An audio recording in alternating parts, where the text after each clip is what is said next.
Hello students, now we start our poem. Okay, आज हम अपनी poem start करते हैं. The topic of our poem is Looking Glass River. This is written by Robert Louis Stevenson. First of all, I explain you कि where is Robert Louis Stevenson belong to. तो I said that कि Robert Louis Stevenson belong to Scotland. Scotland यानी कि he was a Scottish poet. कि वो कौन से थे? एक स्कॉटिश पोएट थे. He was born in 1850 and died in 1894. कि उनका जन्म कब हुआ था? 1850 में और डेथ हुई 1894 में, यानी कि 1894 में. वो एक स्कॉटिश पोएट थे. He was a famous poet.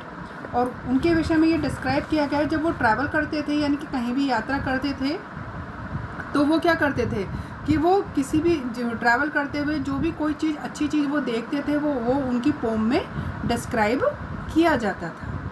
तो first of all I explain the topic looking glass river. Looking means क्या होता है बेटा? देखना. ग्लास यानी कि जो कांच का होता है उसको बोलते हैं रिवर, नदी.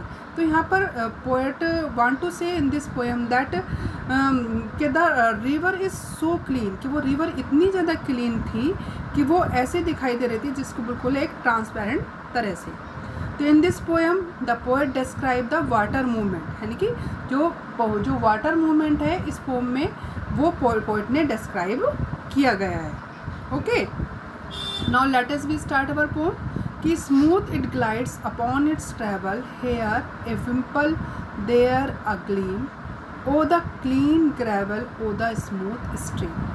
अब देखो यहाँ पर क्या है, रिवर के लिए एक्सप्लेन किया गया है कि स्मूथ इट ग्लाइड्स, यानी कि इसका जो ग्लाइड्स मीन्स होता है यानी कि जो इसका जो मूवमेंट है, यानी कि किसका जो रिवर का जो मूवमेंट है वो बहुत ज़्यादा स्मूथ है. अपॉन इट्स ट्रैवल, जब वो यात्रा करती है. यात्रा करना मतलब इट मीन्स बहना, कि जब वो बहती है तो उसका जो मूवमेंट है वो बहुत ज़्यादा स्मूथ है. Here a wimple there a gleam, यानी कि वहाँ पर कि एक विम्पल है. विम्पल यानी कि बैंड जानते हो, एक मोड़ होता है जो आप जानते हो सारी जगह मोड़ होते हैं जब कट से लगते हैं, मोड़ होता है. कि हेयर ए विम्पल, यहाँ पर एक विम्पल है, एक बैंड है. देयर ए ग्लीम, और एक शाइन है, यानी कि किसमें? नदी के वाटर में एक शाइन है.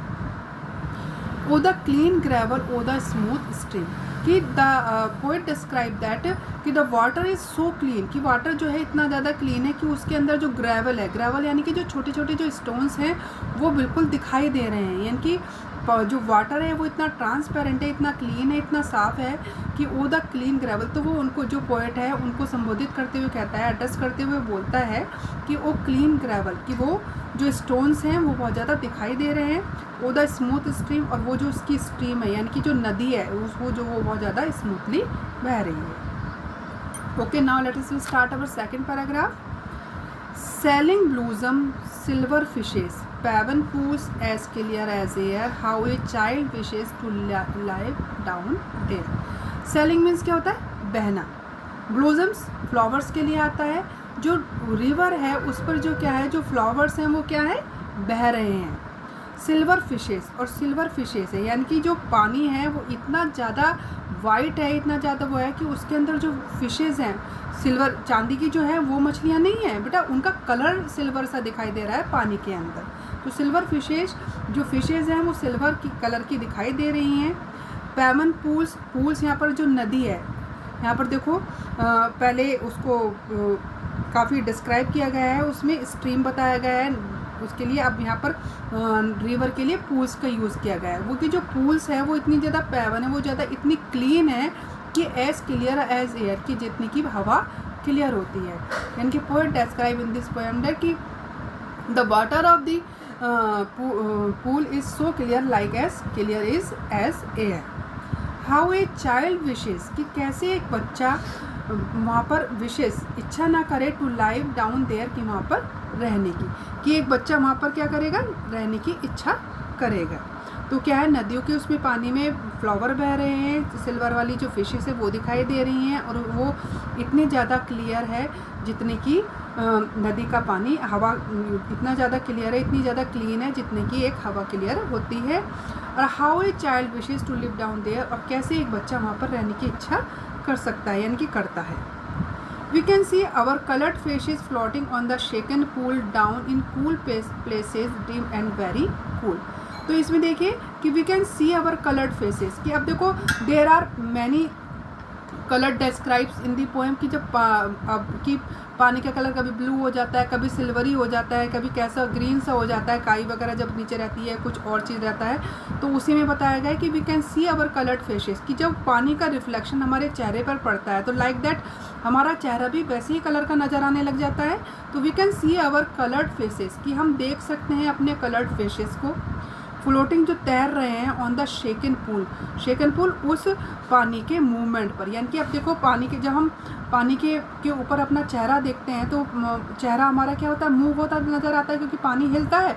तो उसी तरीके से जो है वो हमारा चेहरा भी विभिन्न कलर का जो हमारा चेहरा है वो फ्लोटिंग तैरता हुआ दिखाई दे रहा है पानी के मूवमेंट पर। Down in cool places dim and very cool, यानी कि डाउन इन कूल प्लेसेस यानी कि उस ठंडे स्थानों में नीचे, and dim and very cool, और जो वहाँ की जो रोशनी है वो बहुत ज़्यादा डिम है और बहुत ज़्यादा कूल है। Next paragraph, till a wind or water wrinkle dipping marten plumping trout spreads in a twinkle and blots all out. तो क्या है कि टिल ए विंड, कि तभी एक हवा है, और वाटर रिंकल, कि जैसे एक हवा बहती है तो पानी पर रिंकल बनने लग जाते हैं, यानी कि पानी क्या है, हिलने लग जाता है, कि एक हवा के बहने पर जो पानी क्या है वो हिलने लग जाता है। Dipping marten plumping trout, dipping Martin ये एक प्रकार का एनिमल है, देखो आपकी वर्ड मीनिंग्स में भी आपको डिस्क्राइब किया गया है, ठीक है ना, कि डिपिंग मार्टिन के small wild animal with a long body and short legs dipping into the river, कि एक छोटा सा जानवर है ना, कि एक लॉन्ग बॉडी और शॉर्ट लेग्स, कि एक लंबे शरीर वाला छोटा सा जानवर है वो पानी के अंदर डुबकी लगा रहा है, डुबकी कर रहा है। अब प्लम्पिंग ट्राउट एक हेल्दी फिश है ना, तो वही चीज़ इसमें बताई गई है कि जो डिपिंग मार्टिन है, यानी कि जो एक एनिमल है लंबे शरीर का छोटी टांगों वाला, वो डिप कर रहा है, डुबकी लगा रहा है नदी में। प्लम्पिंग ट्राउट, और जो एक मोटी ताजी जो मछली है, ट्राउट एक फ़िश के लिए आया है, वो मछली है वो भी पानी के अंदर है। स्प्रेड्स इन ए ट्विंकल, वो स्प्रेड्स फैला रही है ट्विंकल, तो यानी कि वो ट्विंकल कर रहे हैं। ये सारी चीज़ें जो क्या है, यानी कि पानी जो क्या है वो ट्विंकल कर रहा है, कि जब एक हवा बहती है तो पानी हिलता है और एक एनिमल उसमें डिप कर रहा है और मछलियाँ भी उसमें तैर रही है। स्प्रेड्स इन ए ट्विंकल, और जब वो स्प्रेड्स यानी कि वो जो ट्विंकल है उसका जो मूवमेंट्स है वो जब फैलता है। एंड ब्लॉट्स ऑल आउट, और फिर ये अचानक से सारी चीज़ें क्या हो जाती है, वैनिश हो जाती हैं, यानी कि ब्लॉट्स ऑल आउट मीन्स क्या होता है, वैनिश हो जाती है, यानी कि सारी चीज़ें एकदम से गायब हो जाती है। You know that the fish is very fast animal, यानी कि वो देखो स्विमिंग करते हुए जाने कहाँ से कहाँ पहुँच जाते हैं। Like that in this poem the poet describe that कि all this incidents happen in the river and all the animals vanish in a some time. See the next paragraph देखिए, see the rings pursue each other, all blue grows black as night just as if mother had blown out the light, कि see the rings pursue each other, कि see the rings, कि अब जब हवा चलती है ना, कि जो क्या है हवा चलती है, तो हवा चलती है तो क्या हो जाता है, उस पानी की सरफेस पर क्या बेटा रिंग्स से बन जाते हैं, है ना, जैसे कहते हैं ना गोल घेरे से रिंग से बन जाते हैं। परस्यू ईच अदर, वो पीछा कर रहे हैं एक दूसरे का, यानी कि रिंग्स बन रहे हैं, जैसे ये गोल गोल सर्कल से बन जाते हैं ना, ये उस तरीके से पीछा करते हैं। All blue grows black as night, और वो सारा ब्लो ग्रोज, कि वो ब्लो बहकर क्या हो जाते हैं, वो इतने ब्लैक हो जाते हैं जैसे कि नाइट होती है।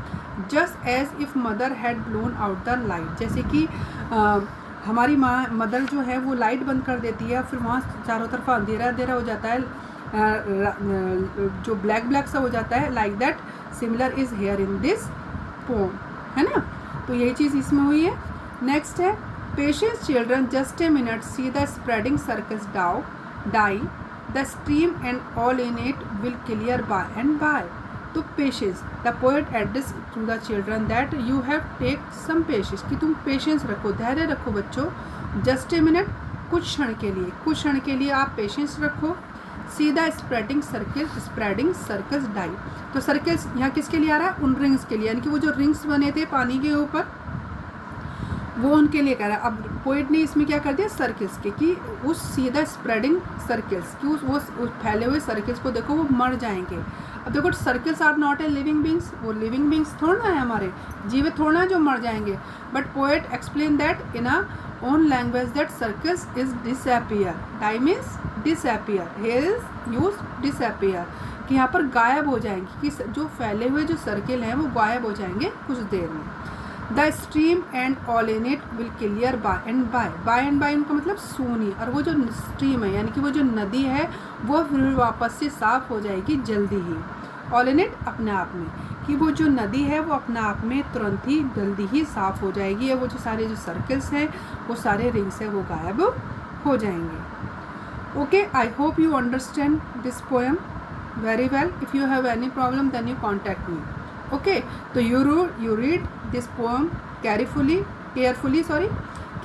and okay, and see the next page, ये आपका पेज देखिए, पेज नंबर 8। इसमें देखिए द ग्रेट इंडियन हॉर्नबिल, इसके विषय में बताया गया है ना, कि इसकी फिजिकल फीचर्स क्या हैं, है ना, ये कितनी लेंथ है, कितनी लंबी है, कितनी इंचेस इसकी वो है, इंटरेस्टिंग फैक्ट्स हैं इसके विषय में, वो देखिए आप, उसको पढ़िए। इसकी जो फूड हैबिट्स हैं कि क्या क्या खाती है, फूड हैबिट्स हैं वो क्या क्या खाती है ग्रेट इंडियन हॉर्नबिल, उसको पढ़िए। इसका जो हैबिटेट है यानी कि वो कहाँ कहाँ रहते हैं, हैबिटेट उनका निवास स्थान क्या है, उसको पढ़िए। और जो रीजन्स है, कौन से जो एरियाज़ में ये पाए जाते हैं कॉन्टिनेंट में, उसको आप रीड करिए। तो your homework is that you read the both page number 8 and 9 carefully. Thank you.